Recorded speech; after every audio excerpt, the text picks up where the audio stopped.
everyone. Good afternoon. Welcome to the 11th EU and ASEAN Youth Talk Show. My name is Coinciding, and it is an honor to be here with you guys virtually.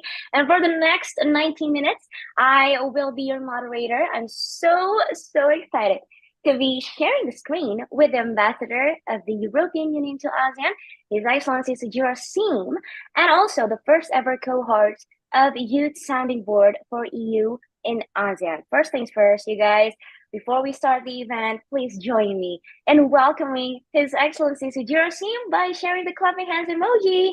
Hi, Mr. Ambassador. It's nice to see you again. How are you? Hello, Quincy. It's always a pleasure to see you. I saw this visual for this youth talk show series about the youth sounding board, and I don't know who made it, but the one who produced it had a good idea of putting my picture in black and white there, so I look almost as young as our members of the youth sounding board. They know what you like, Mr. Ambassador. So would you like to say a few words to all of the audience? No, just to welcome everyone, to tell everyone that I'm very happy to be joining you again this time. This is a very special session today because this is the first event we're organizing with the new members of the Youth Sounding Board. You know that this Youth Sounding Board was an initiative taken by the European Union Commissioner for International Partnership in Brussels. She decided to get the opinion of the youth of the world and give them a chance to provide input for the design and implementation of the action of the European Union across the globe. And this initiative was afterwards replicated by some of, actually most of our 145 delegations of the European Union around the world. There are youth sounding boards in the ASEAN member states, but I think this one is very special because it's one of the few regional sounding boards. So the members we have with us today represent not only the youth of a country, but the youth of a region, even though, of course, they were selected among the 10 ASEAN member states and Timor Leste. But I would like them to bear in mind that they do not represent their country. They represent the youth of the region. So please be fully aware of the whole extent of your role and don't hesitate to provide input, even though it's not from your home country. All right. So, as mentioned, we are joined by a group of very special young people from the region, which is Youth Sounding Board for EU and ASEAN. And Mr. Ambassador, I think all of the speakers would like to start this session with a quick round of introduction. So, YSBEA members, I'm sure you guys are ready. I'm gonna start with, hang on, Fina from Brunei, you may start. Hi everyone, I'm Fina. I'm from Brunei. I'm a graduating student from University Brunei Darussalam. I studied sociology and anthropology. Nice to meet all of you today, and I hope we will have a fruitful discussion. That's it from me. All right, moving on, we have here Santra from Vietnam. Hello. Hi, my name is Nguyen Santra, and I'm from Vietnam. I graduated with Bachelor in Wildlife Conservation in Hungary in EU, and now I'm an active EU alumni in Vietnam and the leader of Vietnam Youth Parliament Mekong program, supporting the youth in Vietnam for the policy advocacy works and educational programs on climate change, environment, and energy. I'm looking forward to have discussion with all of you today, and thank you very much. Thank you, Sandra. Nice to meet you. Next up, we've got here from Thailand. Hello, Narubet. Hello, good afternoon, everyone. My name is Narubet. You can call me Base. I'm currently studying in Entrepreneurship International Program from Bangkok University, and I'm the first young people in the country coordination mechanisms working with the Ministry of Health and also the Global Fund. And I am also the founder of the platform, the educational platform named Double Learn, and connecting with the Thai young people about Thailand. Thank you. Amazing. Nice to meet you, Bet. And then we've got here from Lao PDR. I hope I pronounced your name correctly. Chilan Yut. Yeah. Am I correct? Yeah, you're correct. All You're right. correct. Perfect. Yes. Thank you so much for having me. My name is Jila Yut, but you can call me Bang for short. That's my nickname. And currently, I'm undergraduate student, National University of Laos, and major in IT or information technology. Besides from my study, I'm also passionate about volunteering and empowering youth in technologies, especially in Laos. We have many challenges in ICT and technology. So many youth cannot access to technology resources. So I'm working with many organizations such as UNDP and also ASEAN Foundations to make the project and workshop and training to allow youth to have capacity, ability in technologies. So I'm super excited to be here today, and I believe that we're gonna have the wonderful discussion together. Yes, thank you. Thank you. All right, moving on, we have here from Myanmar, Min Myo. Did I Yes. pronounce it correctly? Yes, you did. Thank you very much, Quincy and Mangira Minglawa.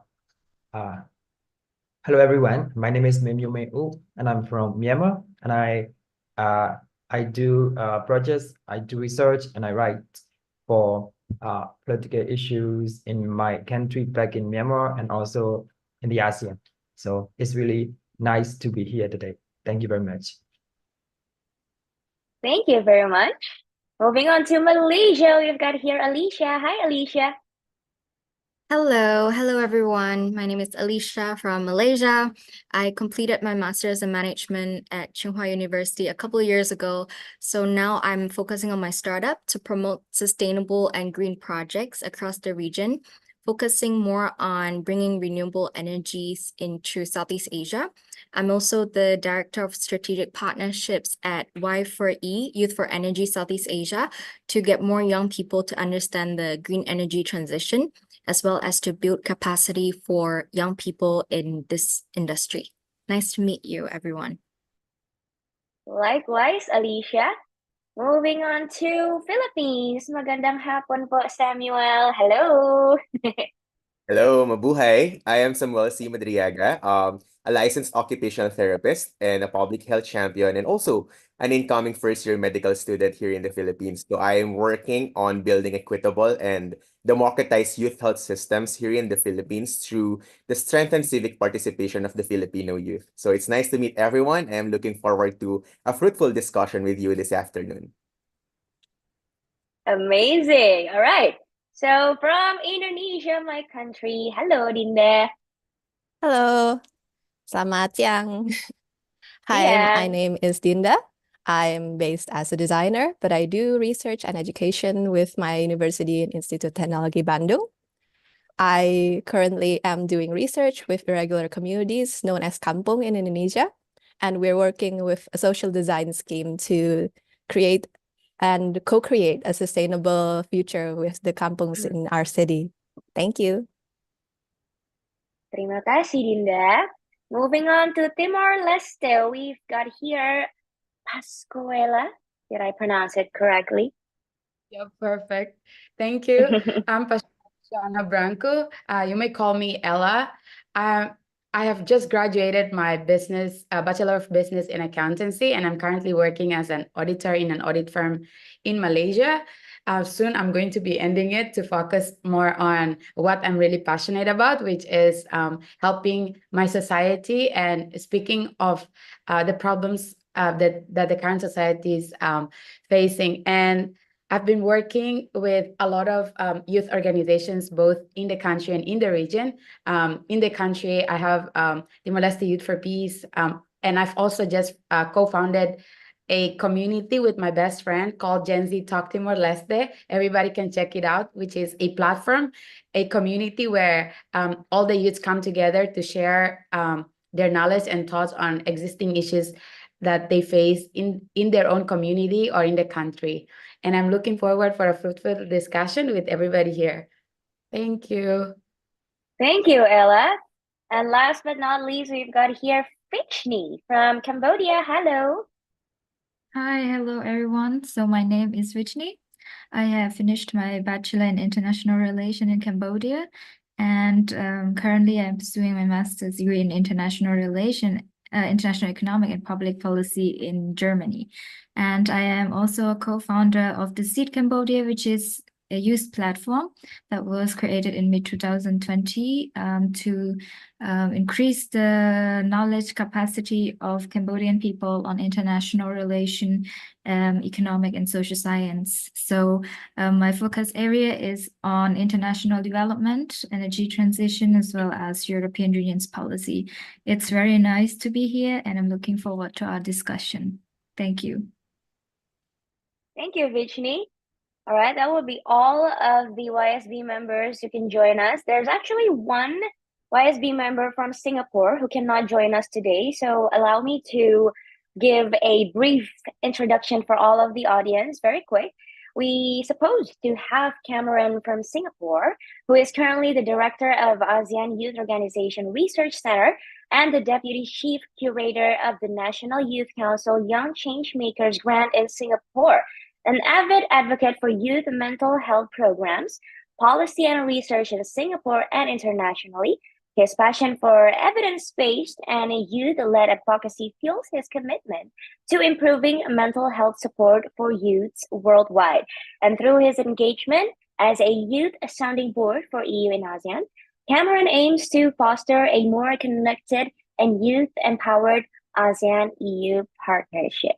All right, so Mr. Ambassador, would you like to welcome our YSB members here?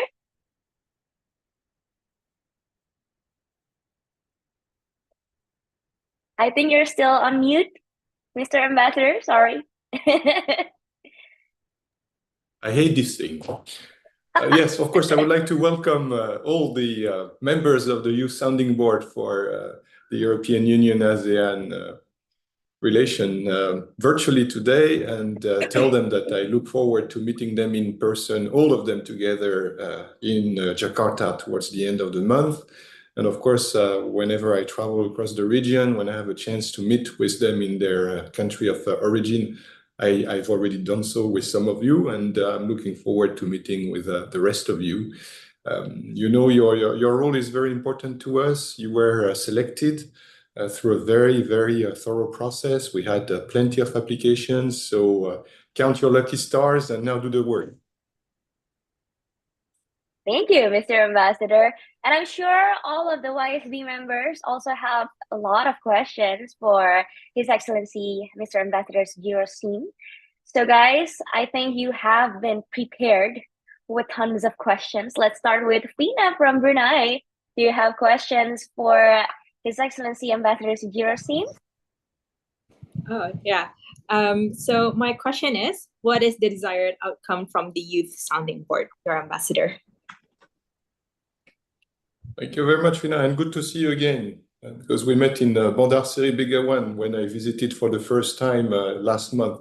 Oh no, we're already in August, so that was 2 months ago. Time flies. It's very simple. The Youth Sounding Board is a consultative structure which would allow the members of the Youth Sounding Board to share with us their opinions on the design and then on the implementation of the main policies and the main projects which bring together ASEAN and the European Union. So it's, in a nutshell, you're here to speak. You're here to speak up. You're here to carry the voice of the youth of the region, not only your own, but I count on you also because of who you represent, what you represent, the structure you lead, to carry the voice of the youth across the region so that we are better informed as diplomats working on the EU side of the ASEAN-European Union Strategic Partnership to continue to grow and develop and promote this strategic relation we have between the European Union and ASEAN. So hopefully all of you will be extremely vocal. And if you are not, I count on the youth behind you to push you to be more vocal. Do you have to you, any follow-up question, Fina? Or is it enough? I think that would be it.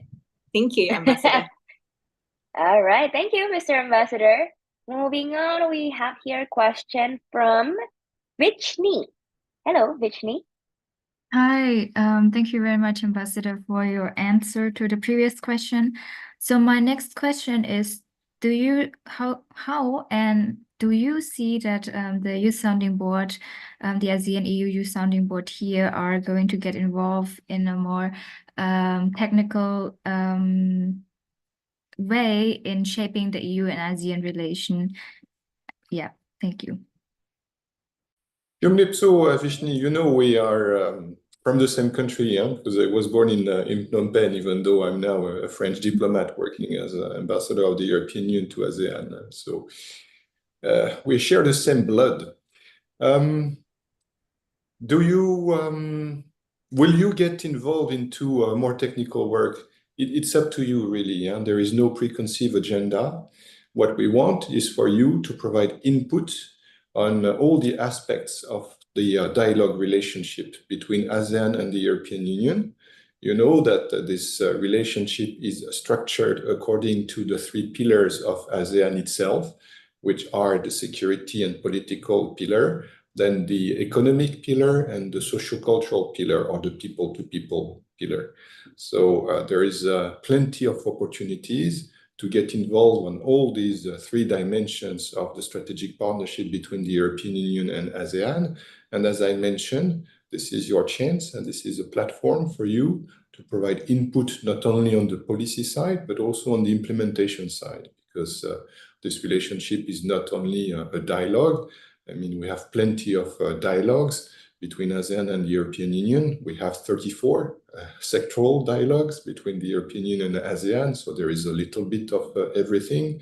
Just in the past few weeks, I was at a high-level dialogue on climate and environment, and before I was at a high-level dialogue on energy, and before that I was at the senior official meeting between the European Union and ASEAN on transnational crime and terrorism. And last week I was in Vientiane for the 57th Foreign Ministers meeting, which really addresses all the different issues. So there are plenty of different areas where you have a chance to provide input.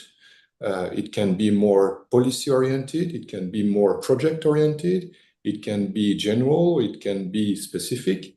It's really up to you with your different backgrounds to contribute to this youth sounding board. And I'm really looking forward to engaging with you on all these aspects of the ASEAN-European Union Strategic Partnership.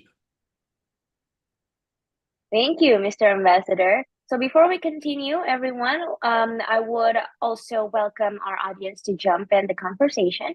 So all of the audience, you are more than welcome to drop your questions for His Excellency Ambassador's team or any of the YSBEA members here in the chat box at any time during the show. All right, moving on. I'm sure Dinda from Indonesia also has some questions. Dinda, you can go ahead. Hi. Yes. Hi, Mr. Ambassador. My question would be more of in your personal experience, since as an ambassador, you are communicating with people from different countries in ASEAN region, and every country has its own local context. But what would you advise us as YSBEA members, or maybe people in the audience who would be traveling around the ASEAN region to better work together? Do you have any advice, or maybe some topics that always works to get us be friendly with one another, or some topics that we need to be aware of for differences between countries? Thank you. Well, thank you very much, Dinda. Seen from Europe, Southeast Asia seems extremely homogeneous.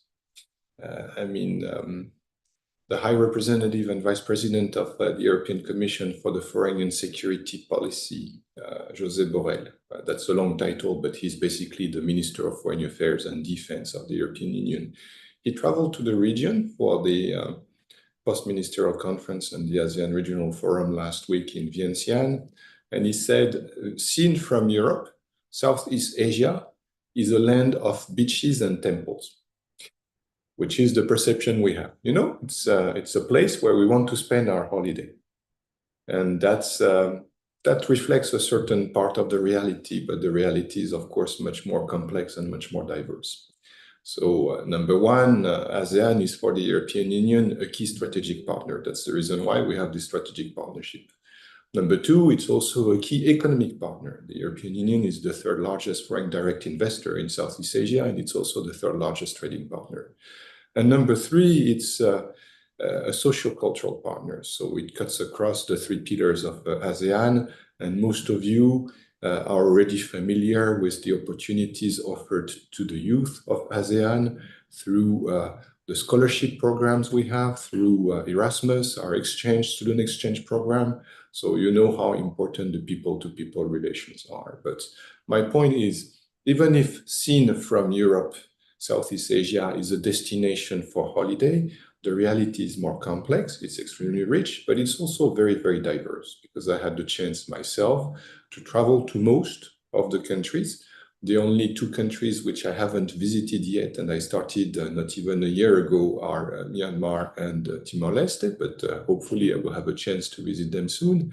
So even though seen from outside, it's a land which is hot, humid, with beautiful beaches and temples, actually the reality is very, very diverse. So I think it's good that we have one YSBEA member for each and every one of the 10 ASEAN member states plus Timor-Leste as a candidate country, so that you can represent the diversity of these countries. Let me just highlight a few of these differences.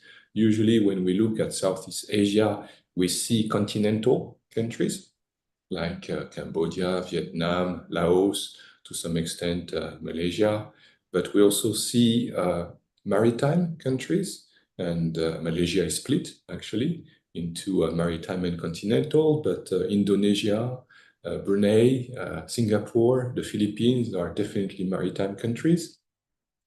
Also, when it comes to size, we have very small countries. I was in Brunei, that's 450,000 people. I was in Singapore, it's like 6 million people. And compared to that, we have your country, Dinda, with 280 million people. So we have very small and very big countries. We have very rich countries like Singapore, and we have least developed countries, which are much farther behind, like Laos, Cambodia, Myanmar. And even when it comes to religion, we have some Muslim countries, the largest one in the world with Indonesia, but also Malaysia and Brunei. But we also have Christian countries like the Philippines, or we have Buddhist countries like in the rest of Southeast Asia. So I think we have to be extremely aware of these differences, and the purpose of this youth sounding board for the European Union ASEAN relationship is really to give you a chance to provide input with your diverse backgrounds. All right, that's a very wholesome answer. Thank you, Mr. Ambassador. I'm sure Alicia from Malaysia also have a few questions, right, Alicia? Thank you, Quincy. Hi, Mr. Ambassador. My question is, how does the European Union plan to collaborate with the ASEAN countries to tackle climate change on a regional scale? And if there are already successful examples of EU-ASEAN cooperation on climate change that you can also share? Thank you very much, Alicia. Your question is very timely, because I just traveled back from Vientiane, where I had this high-level dialogue between ASEAN and the European Union on climate and environment. So it was not only about climate, but we discussed about climate. On climate, there are three things we basically do with ASEAN and the European Union. The first one is to have a dialogue. So we exchange on the latest developments in ASEAN, in the European Union, and we keep each other informed of what we do, of our respective policies and our respective projects. That's a policy dialogue. The second thing we do is coordination ahead of major events. So, you know, for climate change, the major event every year is the Conference of the Parties to the United Nations Framework Convention on Climate Change, the UNFCCC. So we coordinate our position, we exchange on our key priorities, and we try to bridge the gaps when there are gaps. And there are gaps because, of course, we don't sit on the same side of the fence with respect to climate change. The European Union is, and we recognize that, considered mostly as an emitter, and we have this historical responsibility to achieve carbon neutrality by 2050. That's actually the sole purpose of the European Union climate law. But most of the ASEAN countries, even though they're also emitters, are also developing countries, which still need to develop and therefore will continue to emit more than we can in the European Union. So on one key topic, which was discussed at the last Conference of the Parties, which was the loss and damage discussion, the European Union actually was the deal maker because we agreed to change our position. We were not so much keen on addressing loss and damage alongside a lot of other major emitters, but we agreed to recognize this historic responsibility we have, and that allowed a breakthrough. So that's the purpose, the first purpose of the EU-ASEAN dialogue on climate change. It's a dialogue, but it's also a coordination ahead of major events. The Conference of the Parties on Climate Change is not the only event. Of course, when we coordinate on environment, we also coordinate on biodiversity, on desertification, on plastic pollution. Any international instrument we have on environment, we try to coordinate. I mentioned three areas of cooperation between ASEAN and the European Union. The first one is a dialogue. I dealt with that already. The second one is coordination ahead of major events. The third one is the most relevant answer to your question. It is the common projects we have. So we have concrete projects. We have the Green Team Europe initiative, which, as the name says, addresses green cooperation. So it addresses climate change, but also renewable energy, clean energy, the energy transition. It addresses biodiversity. It addresses the fight against pollution, the protection of environment and biodiversity. But there we put some money from the European Union. It's actually 30 million euros to support projects on green initiatives. So not only climate, but also environment between ASEAN and the European Union. And finally, I would mention a Global Gateway. You may see the logo up there on the top left corner of the screen. Global Gateway is an initiative from the European Union to fund investments in infrastructure across the globe with a focus on several key priorities, which include climate and energy. So you know that to fight climate change, actually, we need to have a very determined approach to the energy transition towards a low carbon economy.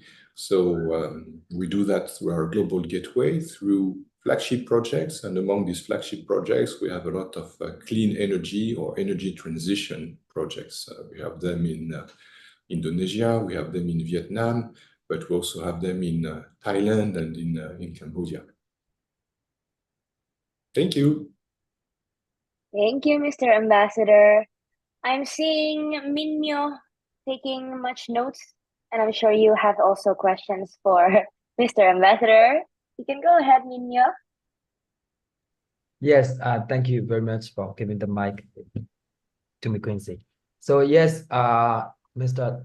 Ambassador, I'm just curious. I was just thinking about my country and our current problems, and I was just wondering, like, how does EU plan to support Myanmar youths who lost opportunities to continue their education? Because currently there are thousands of youths in Thailand, mostly who fled there to escape from the violence. So is there any plans from EU? Yeah. Well, I mean, the situation in Myanmar is a great matter of concern for the European Union. I think our position is very clear. We are definitely on the side of democracy, the rule of law, good governance, human rights, and we never lose an opportunity to remind everyone that this is our position. With respect to ASEAN, the position is also very clear. We just follow the rules of engagement of ASEAN with Myanmar. And the rules are basically twofold. On the one hand, Myanmar is excluded from participation in summits at leaders level and also at foreign ministers level.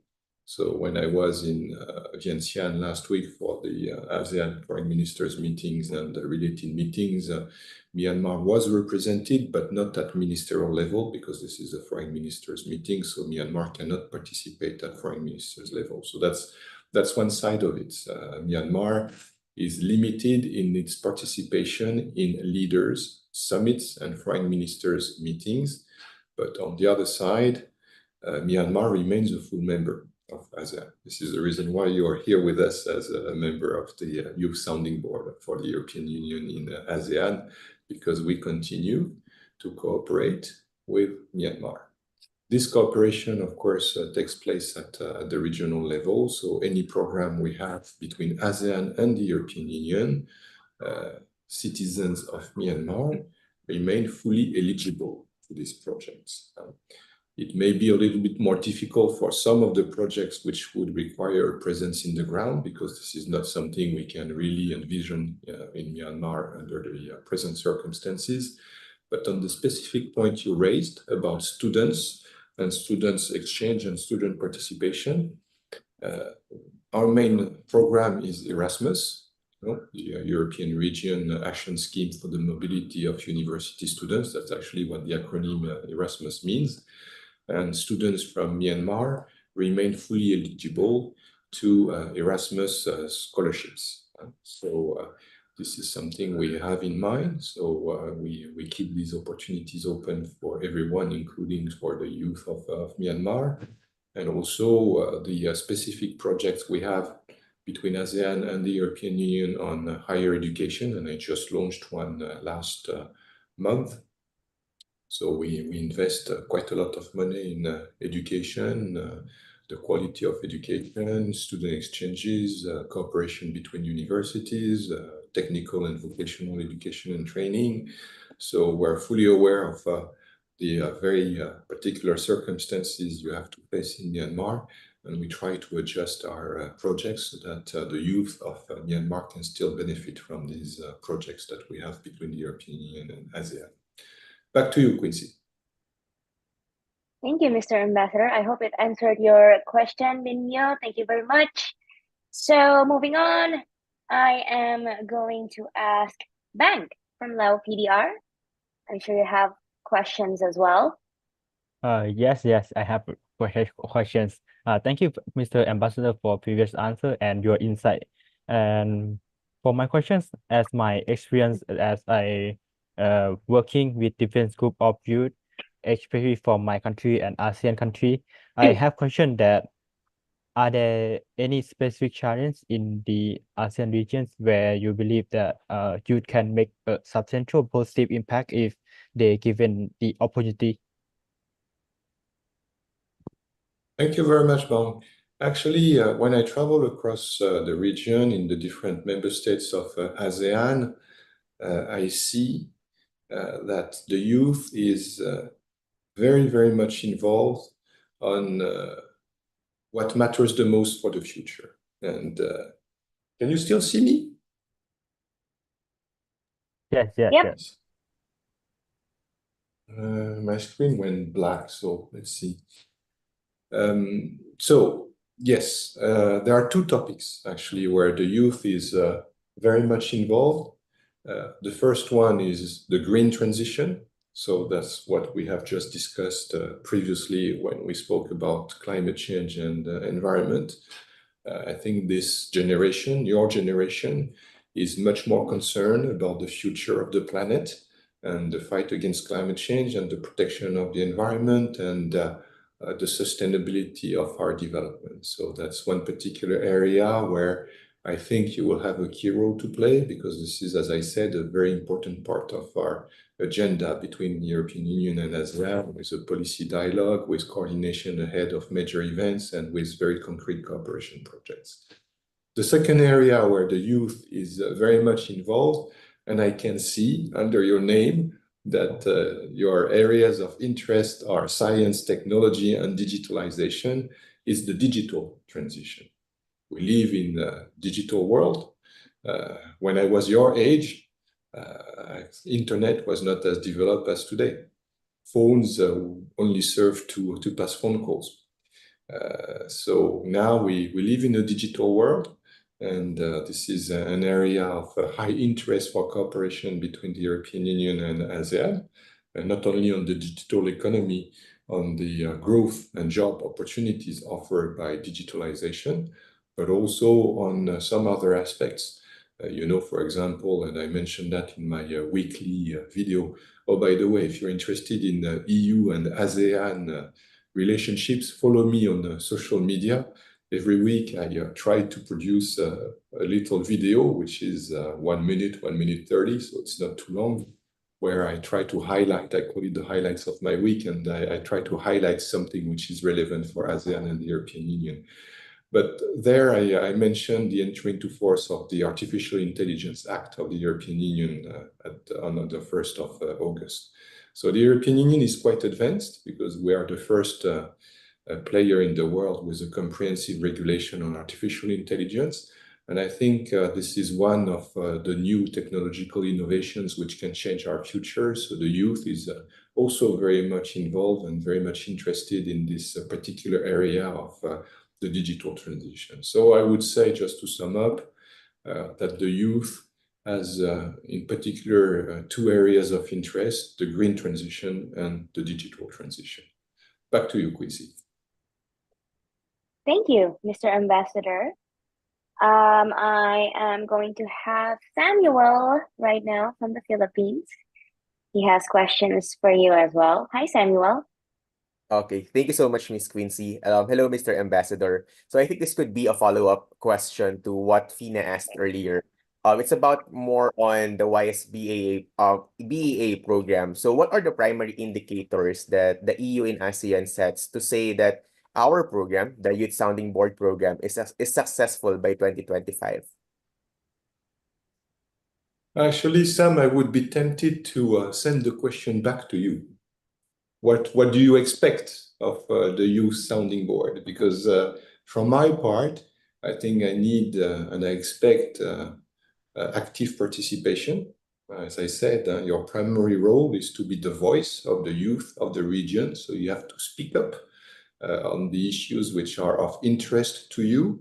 The discussion so far has allowed us to identify key areas of youth interest, in particular with the green and digital transition, but not only. I expect you also to, on the other side, and I haven't mentioned that yet, but you're not only the ambassadors, so to say, of ASEAN with the European Union. I count on you also to be, to some extent, the ambassadors of the European Union in your respective countries. To also raise the profile of the European Union and our collaboration with ASEAN in your region. But I mean, I'm sure my colleagues who would assist me in driving this consultation and the Inception program also that we will have for you when we all meet in Jakarta will have better metrics and indicators for your work. But I mean, it's really up to you. This is a new initiative. You're the first cohort. There is no predetermined outcome. There is no baseline or benchmark. So it's really up to you. So what would you expect, Sam? And the same question goes for everyone else. Huh? Amazing. All right. So we're going to move on to Narubet from Thailand. Hello, Narubet. Hello. Good afternoon again. And my question is, with the high contrast of educational system and educational quality of European Union countries and also ASEAN countries, how is the strategic goals for EU-ASEAN organization? Well, thank you very much. Education is a key area of priority for the strategic partnership between ASEAN and the European Union. It preceded actually the strategic partnership between ASEAN and the European Union, which was only launched in 2020, so it's still fairly recent. But this strategic partnership, as I mentioned, addresses all the three pillars of ASEAN, and I think education, and in particular higher education, is a key area for the people-to-people relation or the social-cultural community of ASEAN. So in that area, we've always had a cooperation project between ASEAN and the European Union. The acronyms have changed over time, but in the previous period, we had the SHARE project, which was the European Union project to support higher education in the ASEAN region. Now we call it the Scope Higher Education, so it stands for a Sustainable Connectivity Project of the European Union for higher education, but the purpose is still the same. On the one hand, it is to strengthen the education systems in all the ASEAN member states, to increase its level of quality, to increase the homogeneity. And on the other hand, it's to promote the exchanges between the European Union and ASEAN universities. So it goes three ways. It's about university networking, so exchanges between universities. It's about student exchanges, so the opportunity to study abroad, to study in the European Union, in particular through these joint master's programs we have between ASEAN and the European Union under the Erasmus initiative.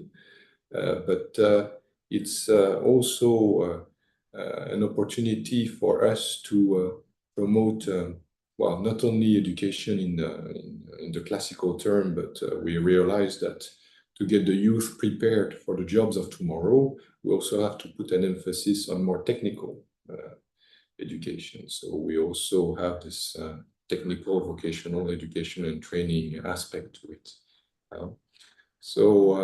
Yes, the European Union education system is very well advanced, and that's the reason why it's considered as one of the best in the world, and that's the reason why we have so many students who want to study in the European Union, and that's a very strong asset for us, because all these students, when they return to their home country, of course, they become our ambassadors. You always remember where you studied, especially when it is overseas. But we also want to strengthen the level of education in ASEAN itself. One of the things I believe we do much better than ASEAN in the European Union is mutual recognition of diplomas and degrees and qualifications and skills. So basically, if you have a degree from any of the European Union universities, these degrees can be recognized in other countries which are member states of the European Union. And that's key to look for a job. I mean, there's nothing worse than studying, I don't know, medicine, for example, in one country and not being able to work as a doctor in another country because the diploma and the skill and competence and qualification scheme is different. So on the mutual recognition of degrees, qualifications, and skills, I think there is a lot we can exchange between ASEAN and the European Union. Quincy, back to you. Thank you. All right. Thank you, Mr. Ambassador. We have here as well Ella from Timor-Leste. What's your question, Ella? Thank you, Quincy, for giving me the opportunity. I think it's such a privilege to be here now asking the question to Mr. Ambassador. My question is that, like, for a country like Timor-Leste, we're still not considered to be part of the ASEAN whole organization. So my question is, what are the most important things young people like us can do to influence our country's accession to the ASEAN? Thank you. Thank you very much, Ella. I haven't visited Timor-Leste. I really hope I can go there soon, and it will depend on the pace of your progress in joining ASEAN. So it's very clear that Timor-Leste is a candidate country for ASEAN, and it's very clear that you have a roadmap to complete before you can become fully a member. I would argue that there are two different categories of requirements in this roadmap. You have political requirements and you have more technical requirements. So in terms of political requirements, it's really about the determination, the desire, the will to become a member state of ASEAN. And I think on that, the youth, like any other citizen in Timor-Leste, can send a very strong message to those who represent you, your ministers, your government, your ambassadors. I don't think there is no doubt about this political desire of Timor-Leste to become a full member of ASEAN as soon as possible. Then there is the technical question, because political desire is not enough. There is a reality, which is that there are many technical requirements for any country to become a member of ASEAN. By the way, the threshold is much, much lower than for any candidate country for accession to the European Union, but nonetheless, there are requirements. They range from things like opening an embassy in all the other 10 ASEAN member states, or having a specific ambassador to ASEAN in Jakarta, to having the infrastructure to host and to chair ASEAN for 1 year in the context of the rotating chairmanship of ASEAN, or to have the capacity to actively participate in all the policy areas across the 3 pillars of ASEAN. So there, I think the best service as a youth of Timor-Leste you can give to your country is to make sure that you build this capacity of Timor-Leste to be a full member of ASEAN. Because as I said, it's going to be technical. We're gonna require skilled and competent workers, and that's your chance to contribute to that goal for Timor-Leste and ASEAN. And by the way, we will assist you along the way, because we have a very strong delegation for the European Union in ASEAN. I'm in contact with Mark Friedrich, who is our ambassador there, in the same way as I'm in contact with the ambassadors of the European Union in each and every one of the member states of ASEAN right now. So good luck to you. Thank you, Mr. Ambassador. Thank you, Ella. Thank you, Mr. Ambassador. And I have here one last question from Narubet again. Is that correct, Narubet? Hi. Exactly. I just sent you only one question, but this is a new question that I really want to ask from your answer. As right now, I heard that European Union has the whole pure, and education is one of its pure. Can I know about what is the example projects that you think is will change our directions in educational system in the future that will impact into the positive side of our educations? Well, no, but you know, in education, like in everything else, there is no one size fits all. So it's not because something works in the European Union that it will work in ASEAN. And there are many other parameters which can influence the outcome and the success of any initiative around the world. So you can compare. I mean, I served in the US. The US education system is very, very different from the European education system. I mean, cost-wise, it's much more affordable to study in the European Union than to study in the United States of America. Quality-wise, it's comparable, even though, of course, we have international rankings, but I think universities in the European Union have very good reputations because they produce very good results. Then don't forget, education is a specific period of your life. Your choice of universities and higher studies is a very, very special period of your life. And that's what I tell my sons, because I have 2 sons, they are 20 and 23, so both of them study in university. And I keep telling them, this is a very special period for their life. This is a period where they can grow. This is a period where they can study, but studying is not everything. So I think we have this good balance also in the European Union, where you have the opportunity to benefit from a very high level of service in terms of education, but you can also have the chance to experience something really exceptional, which is the European way of life. All these universities are in wonderful cities.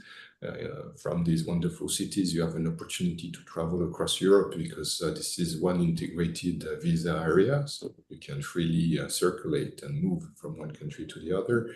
So even if you're students, and I know many participants in the youth talk shows are students, take advantage of this very specific period of your life to also enjoy life and enjoy what being students mean.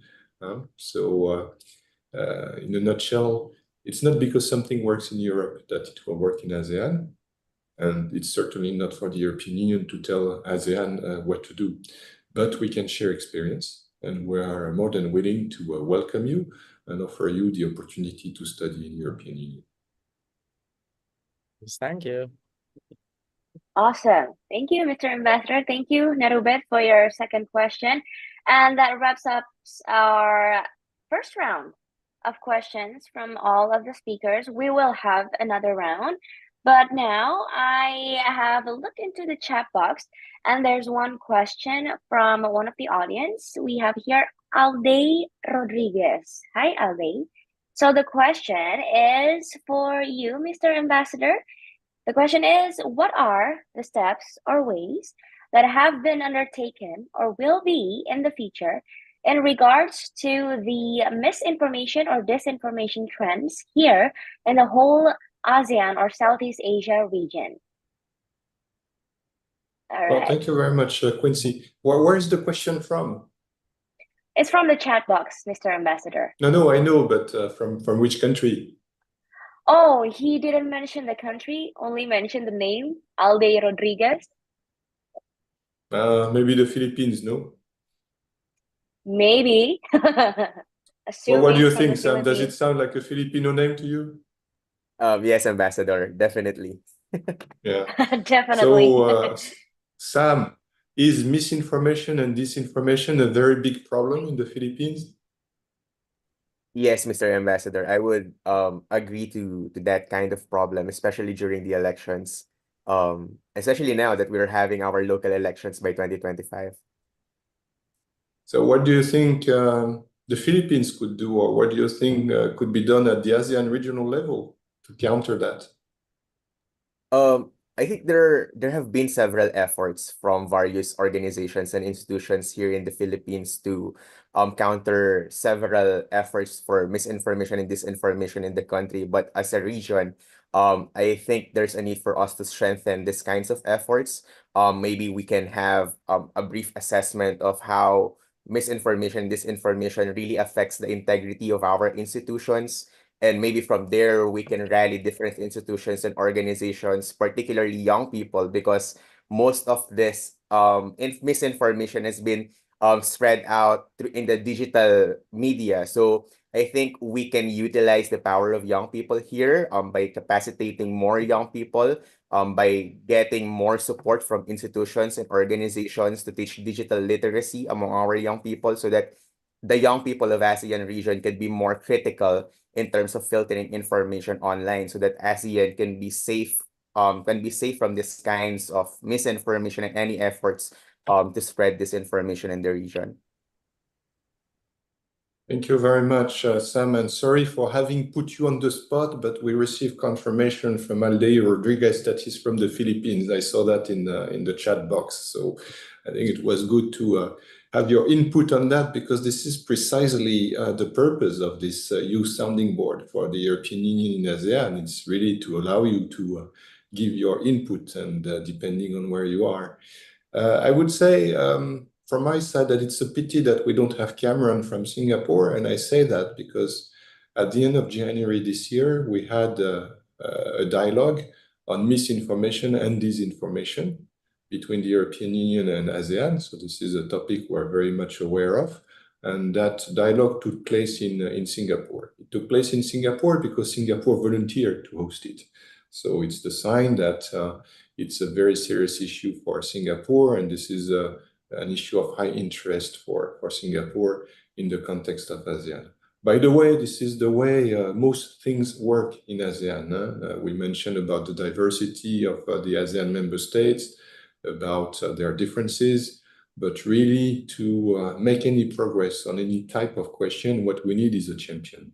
We need a country among the ASEAN member states which is willing to take the lead.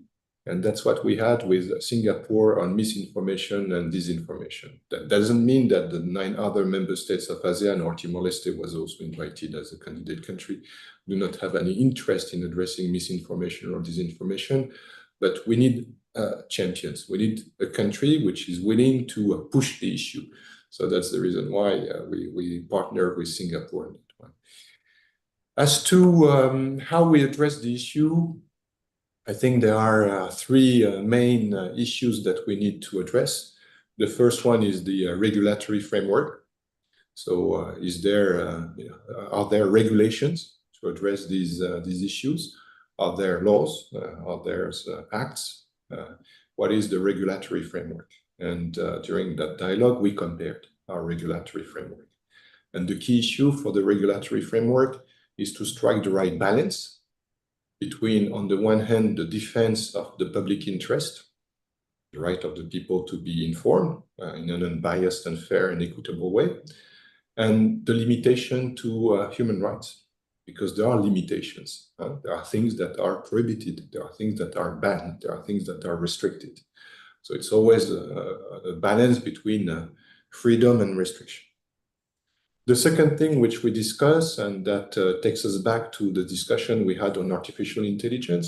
You know, with artificial intelligence now, I could be a computer program. It could be not me speaking to you. It could be just, you know, animated image which produces the sound of my voice and things like that. So the capacity now for technological progress to influence in a way which could confine to misinformation or disinformation is very, very strong. And this is the reason why we have this artificial intelligence regulation in the European Union. And we have a range of different responses depending on the level of risks posed by artificial intelligence. If artificial intelligence doesn't pose any risk or minimal risk, we don't do anything. But if artificial intelligence can lead to unacceptable levels of risk, which put into danger people or societies or a whole country, this is something that we need to restrict or even ban. So that's technology. So regulation, technology. The last thing is really about sovereign interests, because problems we see with information and misinformation, very often we refer to this acronym of FIMI, foreign information manipulation and interference. It's the attempt by foreign powers to influence processes in different countries. We saw that in the European Union, and we see that very often during periods of election. So we see under the current circumstances, you know, that the situation is not very good with Russia because of the illegal war of aggression of Russia in Ukraine. So we saw a lot of attempts from Russian organizations or Russian-based structures to influence the outcome of the election process we had in the European Union or in European Union member states. And that's a problem of international relations. So this is also something we need to address through international cooperation. Maybe we take another question, Quincy. Okay, Mr. Ambassador. I would like to invite now Andy from Indonesia. So he will unmute the mic and ask the question directly to you, Mr. Ambassador. Hi, Andy. Are you there? Yeah, hi Quincy. Yeah, hi Mr. Ambassador and our fellow youths across ASEAN. Yeah. Okay, so I start my question. Yep, you may start. Yeah. Okay, thank you. So, hi, Mr. Ambassador. May I ask questions about EU and ASEAN collaboration? Because as you mentioned earlier at the beginning that when we come, for example, as an ASEAN youth or European youth, then we are presenting the whole region and not a single country. Where do you see that as a region consisting of multiple members, how can we leverage this to improve our multilateral partnership among EU and ASEAN members across various sectors? So you have mentioned education earlier, as well as energy, trade, and also trade agreement. And how can this approach actually increase effectiveness? Effectiveness and? Andy, you're breaking. Putus-putus, Did we lose Andy? I think so. Maybe it's the signal. Hi, Andy. I managed to find the question from Andy in the chat box anyway, so it's I think he came to the end of it. Oh, it's already the end of it? So basically, his question is bilateral versus regional. It's about what can be done at the bilateral level, and he takes the example of the EU or Germany-Indonesia agreement, for example, or compared to an EU-ASEAN. So in the European Union, there is a very simple test for that. It's a little bit technical and legal, but we call it the principle of subsidiarity, which means that we only act at the level of the European Union, at the regional level, if there is added value to act at the regional level. Because there are some actions, there are some areas, there are some projects which are better performed at the level of the member states, the national level, or even below, I mean, at the community level or at the city level. But if after we pass this test, we determine that there is a benefit to act at the European regional level, we go ahead and we have a policy at the regional level. I'm not too sure there is such a test in the ASEAN region, but I think it's a very good test because it means that the EU will not do everything. There are some things which are better done, better performed, better delivered, more efficient, more cost efficient at the national or below levels.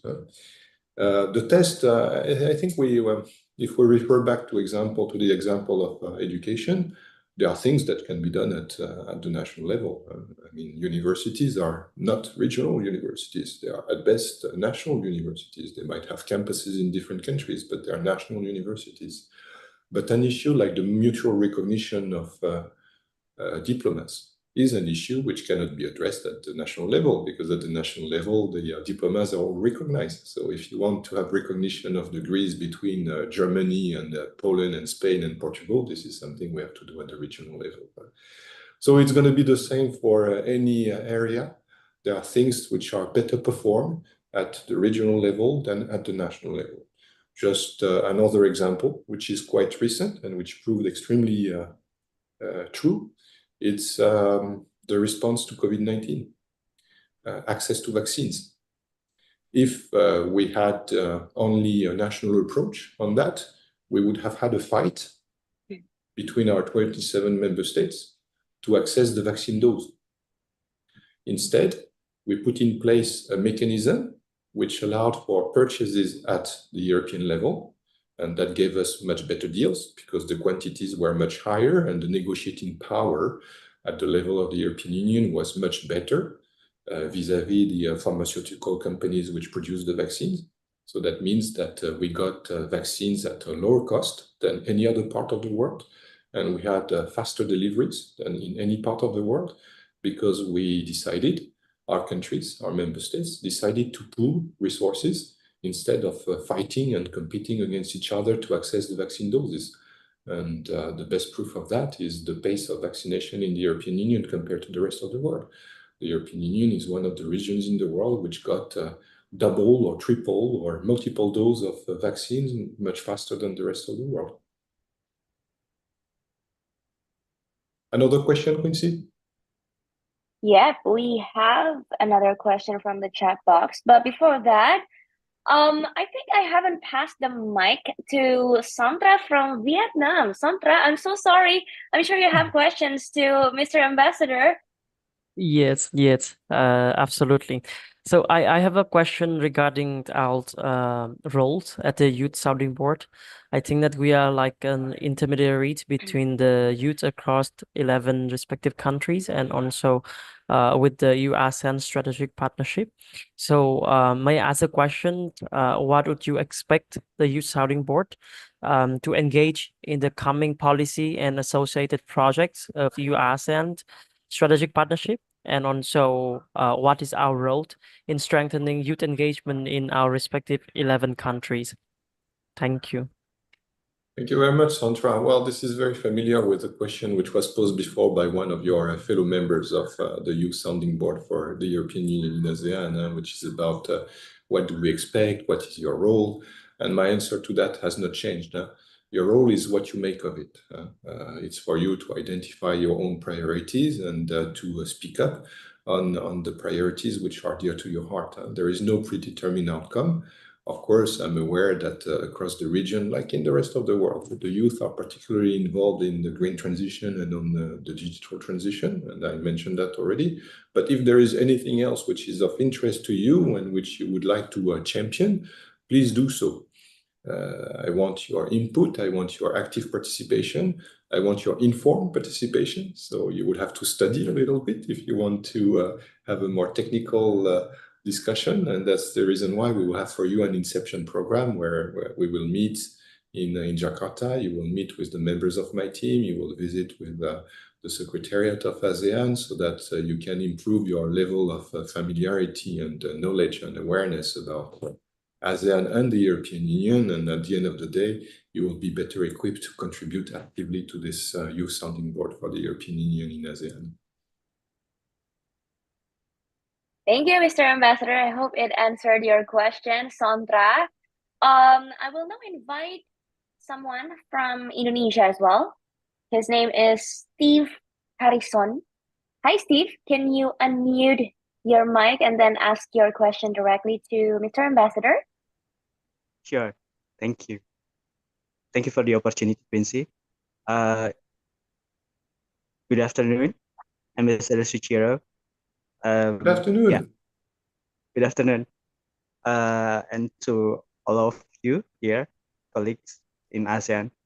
My question is about how EU-ASEAN strategy on sustainable urban development, because it is promoting about the infrastructure connectivity. It is promoting about the people-to-people exchange for the interregional context between EU and ASEAN. I hope the cooperation on sustainable urban development will also based on the new policy on EU Green Deal, because it is promoting about the net zero emission and also about sustainable development. Thank you, Ambassador Suchiro. Thank you very much, Stevie. Well, we have a project for that. We have a project on smart green cities in ASEAN, and I think it really refers or resonates with the two main issues I mentioned, which would be of interest to the youth, which are on the one hand the green transition. You said it yourself. We have to be very determined, and we have to be extremely ambitious if you want to fight climate change and respect and attain these objectives of the Paris Agreement on climate change, which limits the increase in temperature to 1.5 degrees. And that requires a very comprehensive approach on all aspects of which can influence climate change and increase emissions. So that's one thing. And we know that most of the population in the ASEAN region is an urban population. So we need to address this issue of emissions in the urban setup. And the other thing is that, yes, the digital transition allows us also to make progress. So, for example, we have these smart grids now for energy, which would detect leaks, which optimize the supply and the demand and the way they match. So I think this is something we can certainly work on. And finally, because we're working on the European Union and ASEAN, we can also work on this dialogue to take the best practices and share knowledge and experience and discuss about technology transfers between ASEAN and the European Union. And there I would say it's very, very, very well balanced, because I think the bias very often is to consider that ASEAN has something to learn from the European Union, but it's not always the case. We have very good examples in ASEAN, in the ASEAN region, of cities which are very well advanced, either on the green transition or on the digital transition. So, of course, our colleague from Singapore is not here, but if Cameron were here, I think he would say that Singapore, in that regard, is one of the most advanced cities in the world on the pathways towards the green and digital transition. And for those of you who are from Indonesia, the fact that a new capital will emerge out of nothing in Nusantara is also an opportunity to showcase the benefits of the green and digital transition. All right. Thank you very much, Mr. Ambassador. We will have one last question from the audience. I'm gonna read it out. It's from Soktutarich Chun, assuming this one is from Thailand. The question is for one of the YSBEA members or Mr. Ambassador as well. And the question is, what is your comment on how can country members can get even more benefits out of the ASEAN system? because he thinks looks like some members do not really use or not be able to get benefits from the systems very well. I think Mr. Ambassador can answer to this question. Thank you, Quincy. I saw the question and it says to YSBEA and or Mr. Ambassador. So why don't we go to our YSBEA members first? Sure. Okay, who wants to go first? Samuel, maybe? All right. Maybe can I hear the question again, Miss Quincy? Sorry, sure. Okay, let me find it again. So the You question can read is... it. Actually, it's at 2 hours, 34 minutes PM. If you find it in the questions and answers in the timeline. 2:34. It's all right. It's all right. I can help you out. Okay, so the question is, what is your comment on how can country members can get even more benefits out of the ASEAN system? Looks like some members do not really use or not be able to get benefits from the system very well. That's the question, Samuel. All right. So thank you so much, Miss Quincy. So I think for us in the Philippines, it's more on about I think streamlining these kinds of opportunities to the community or even to the members of the country. So for example, in the Philippines, it's about how we engage our country in different opportunities that are available in the ASEAN region, in different advocacy and areas of challenges that's been happening that are also relevant in our country, like for example, in climate, in health, in education. So this is really about engaging and communicating these kinds of concerns and on how we can collectively brainstorm solutions that could benefit not just the country that we have in the Philippines, but also the ASEAN region. So it's really about strengthening collaboration between countries in the ASEAN states and also streamlining these kinds of opportunities across different countries or members of the ASEAN system. Great. Thank you, Samuel. Mr. Ambassador, do you have anything to add? No, I think the first step is exactly what Sam mentioned. It's awareness, actually. Most people in most ASEAN countries are not even aware of the benefits and the policies and the projects and the funding and the resources in place for themselves. And I'm not talking only about the European Union ASEAN Strategic Partnership. I mean, if we do some benchmarking between ASEAN and the European Union, in the European Union, it's very, very clear. People know that they have opportunities for resources, funding, projects, initiatives, not only at their national level, but also at the European level, because the European level is so present, I would say.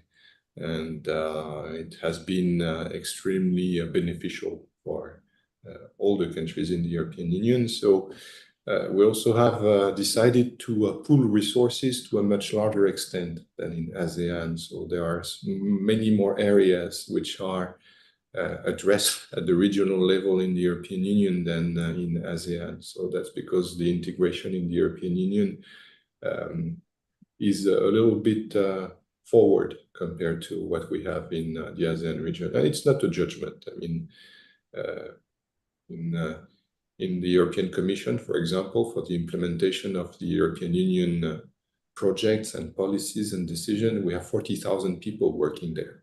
In the ASEAN Secretariat, we have 400 people. So, of course, the capacity to implement projects is not comparable. So it's purely factual. So my point is, in as much as people in the European Union know or have a good knowledge of what benefits the European Union can bring to them, I don't think this is totally the case in ASEAN member states. People have maybe a clear idea of what their country can do for them, but not so much what ASEAN can do for them, and even more so what the European Union and ASEAN Strategic Partnership can bring in terms of benefits and advantages. Perfect. Thank you very much, Mr. Ambassador. Thank you, Samuel. And we are now moving on to the second round of questions. So I am inviting all of the speakers again to ask questions to Mr. Ambassador. Just brief questions. I'm sure, Fina, you want to start first, just like the first round? Okay, sure. So, Mr. Ambassador, just now you already talked a lot about this people-to-people connectivity. So I just want to know, from your point of view, how important is this people-to-people connectivity, especially in the context of EU and ASEAN? Thank you very much, Fina.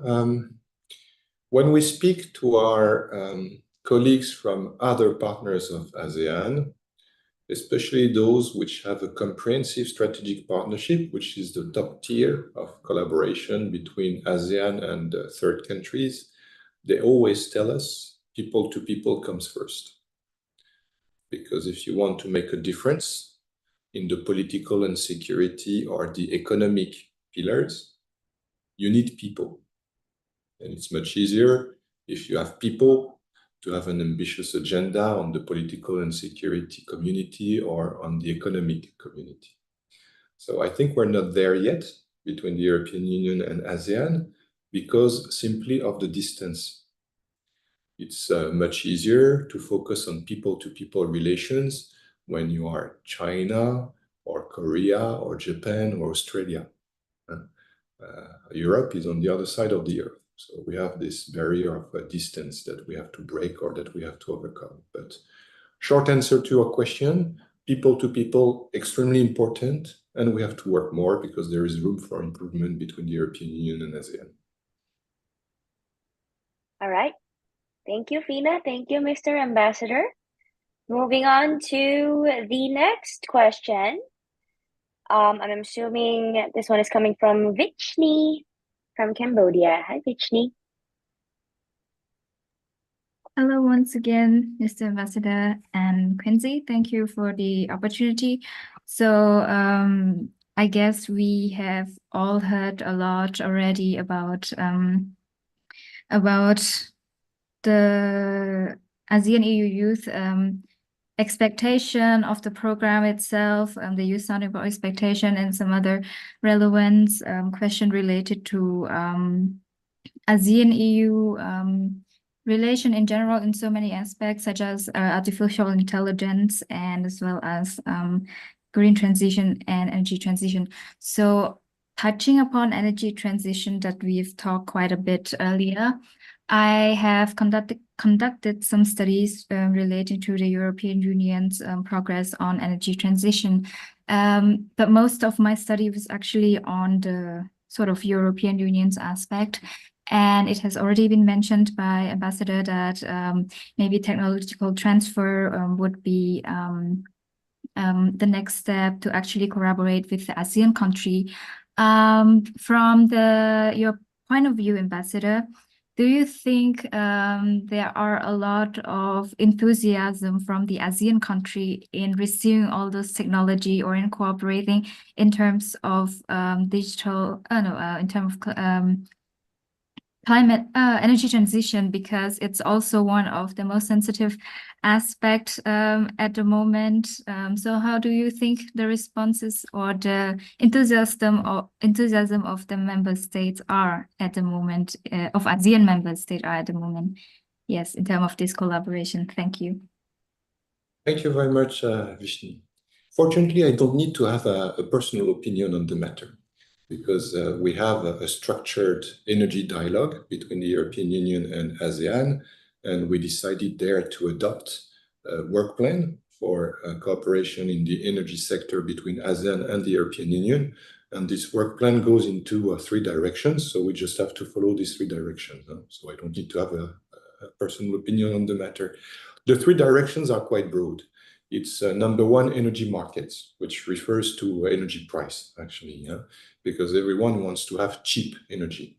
And the war in Ukraine and the situation in the Middle East point to potential disruption of energy markets, and therefore the potential to increase energy prices, and nobody wants that. So energy market is really about energy pricing. The second direction we have is the energy transition. And under this term, we basically refer to 2 things. On the one hand, renewable energy, clean energy, and on the other hand, energy efficiency. So that's the second strand of work. So of course, there is a lot of potential for leveraging the benefits of new technologies and the digital progress we can have. I refer to smart grids, for example, already. So digital transformation can help the energy transition. The last aspect is a little bit more political. We call it energy security. The war in Ukraine showed us that it's possible that in a totally unexpected way, we suddenly lose access to a very significant share of our energy supply. So before the war in Ukraine, we had many countries in the European Union which were dependent on imports of gas from Russia, and this supply basically had to be phased out. So energy security is also an important issue. So yes, working on energy between ASEAN and the European Union, there was this decision to adopt a work plan on energy cooperation between ASEAN and the European Union, and we will work on energy markets, energy transition, and energy security.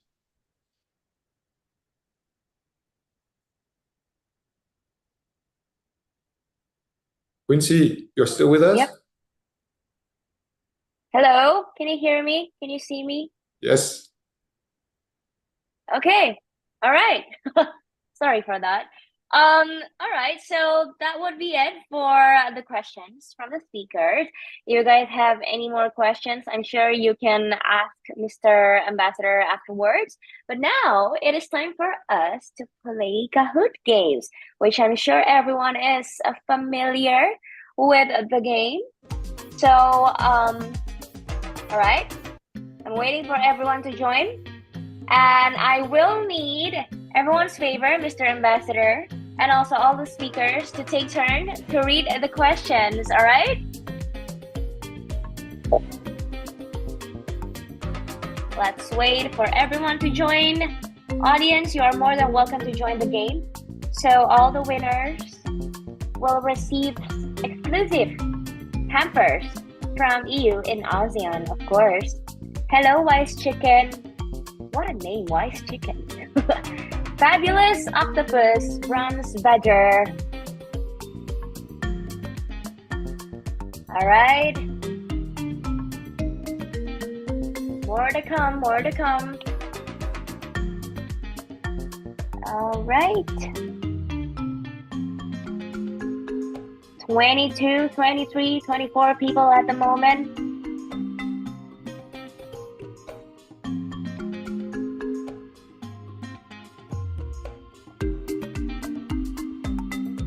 So question number one will be read. Yeah, I know, right? Rakun cekatan boleh. So the first question will be read by Mr. Ambassador, all right? Where is the question? Not yet. Hold on, Mr. Ambassador. I know you're excited as much as I am. I cannot play anyway, so... Yeah.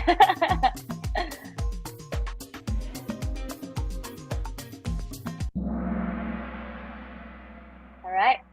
Ready? Okay, Mr. Ambassador.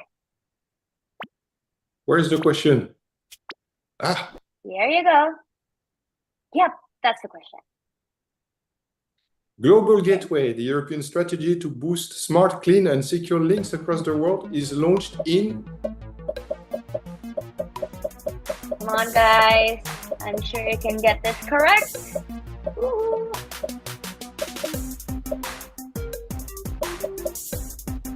Next question. Get ready, Sina.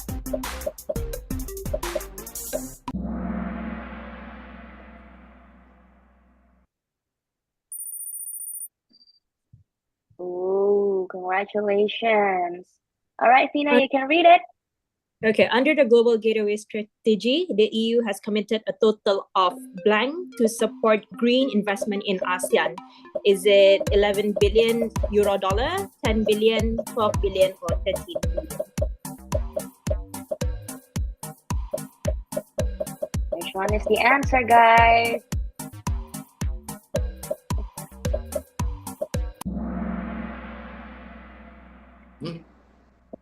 Let's see. Oh, Purple Horse is still leading. Okay, next up, Alicia. You can read the question. The Youth Sounding Board for EU and ASEAN will support the delegation of the European Union to ASEAN. True or false? Oh, that's a speed test. Yeah.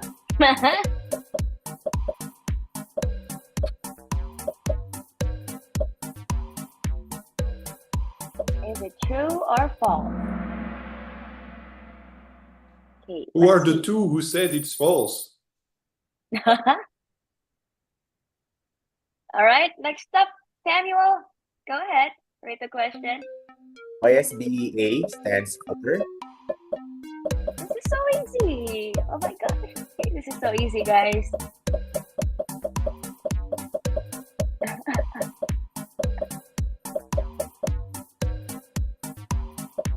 We have that's 6 a bit questions tricky. left. Yeah. Minmyo, get ready. Next turn is yours. Nimble Alpaca is leading. Okay, Mimio, you can read the question.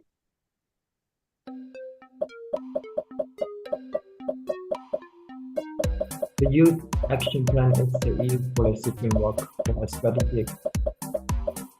That's true or false?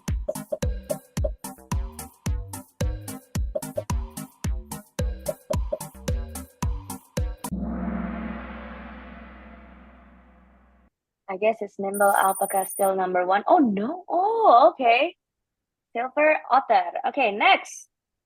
Vichni, you can read the question. How many members are in the Youth Sounding Board for the EU in ASEAN? 11, 12, 10, or 8?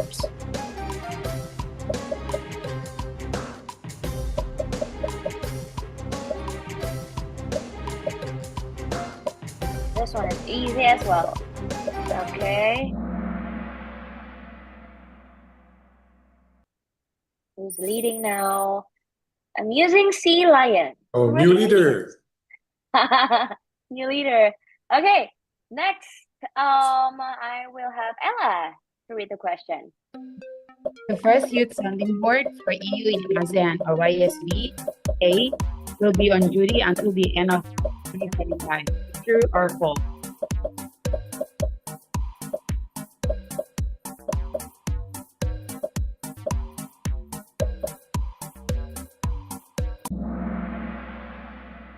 The answer is true.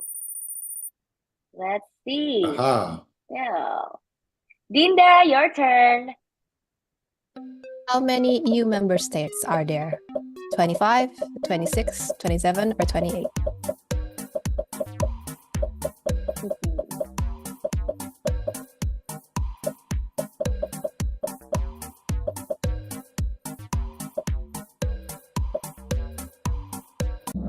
Come on, guys. Okay.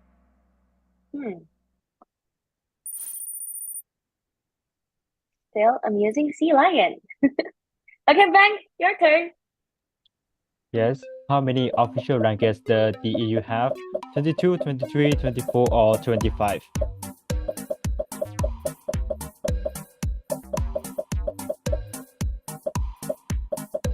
This will be second to last question of this game. Come on, guys.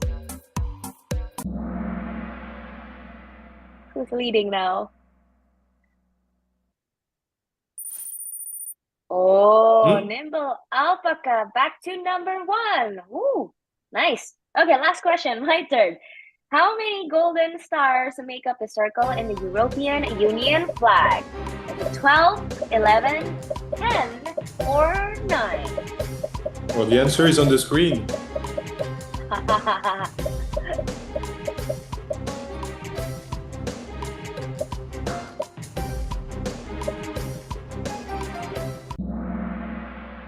Nice, guys.